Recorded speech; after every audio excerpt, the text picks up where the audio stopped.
போன எபிசோடில் ரவி பாலா மீது சந்தேகப்பட்டுட்டு அவங்க வீட்டுக்கு போயிட்டு பார்த்துட்டு வந்தான். இப்போ என்ன நடக்குன்னு போய் பார்ப்போம். அதுக்கு முன்னாடி சேனலை மறக்காமல் சப்ஸ்கிரைப் பண்ணுங்கள். தேங்க்யூ. பெட்ரோல் பேக்கிட்ட பாலா, டே எலும்பு பையில, நான் ஊருக்கு போகலான்னு இருக்கேன். எங்கள் அம்மா என்னைய எங்கள் பாட்டி ஊரில் கொண்டாந்து விட்றேன்னு சொல்லிக்கிட்டு இருக்காங்க. நீயும் வரையா என்ன அப்படின்னு கேட்க, அதுக்கு பெட்ரோல் பேயோ, என்ன முதலாளி ஊருக்கு போகிறீங்களா?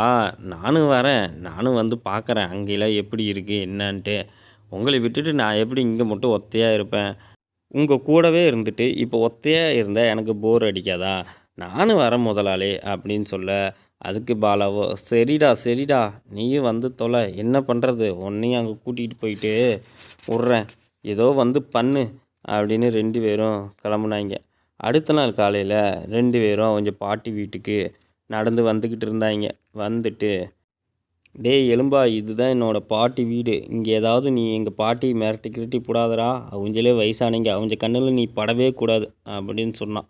2 பேரும் வீட்டுக்குள்ளே போக, அவங்க பாட்டியோ, டேய் பாலா, எப்பட்றா கண்ணு இருக்க, ரொம்ப நாளாச்சு உன்னைய பார்த்து, எப்படி வழி தெரிஞ்சு வந்துட்டியே, பரவாயில்ல பெரிய பையனாக ஆயிட்டடா, எங்கே உங்கள் அம்மா வரலையா அப்படின்னு கேட்க, பாலாவோ, இல்லை பாட்டி, அம்மா வரேன்னு தான் சொன்னாங்க, நான் ஒத்தையாக போய்க்கிறேன்ட்டு நான் தான் வர வேண்டான்னு சொல்லிட்டேன். நானும் ஸ்கூலுக்கெலாம் போகிறேன் பாட்டி, நான் ஒத்தையாக போய்க்குவேன் அப்படின்னு பேசிக்கிட்டு இருக்க, அவங்க பாட்டியா, சரிப்பா ஓகே, நீ போயிட்டு ரெஸ்ட் எடு, நாளைக்கு போயிட்டு வயலெலாம் போயிட்டு சுற்றி பார்க்கலாம் அப்படின்னு சொன்னாங்க.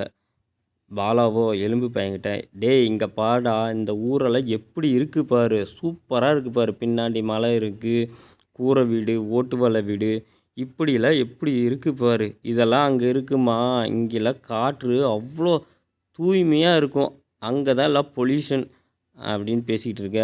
எலும்பு பையில, ஆமாங்க முதலாளி, இந்த ஊர் செம்மையாக இருக்குது, எனக்கே இங்கேயே இருக்கணும் போல் தோணுது, நாம் கொஞ்ச நாளைக்கு இங்கேயே இருப்போம் முதலாளி அப்படின்னு 2 பேரும் பேசிக்கிட்டு இருந்தாங்க.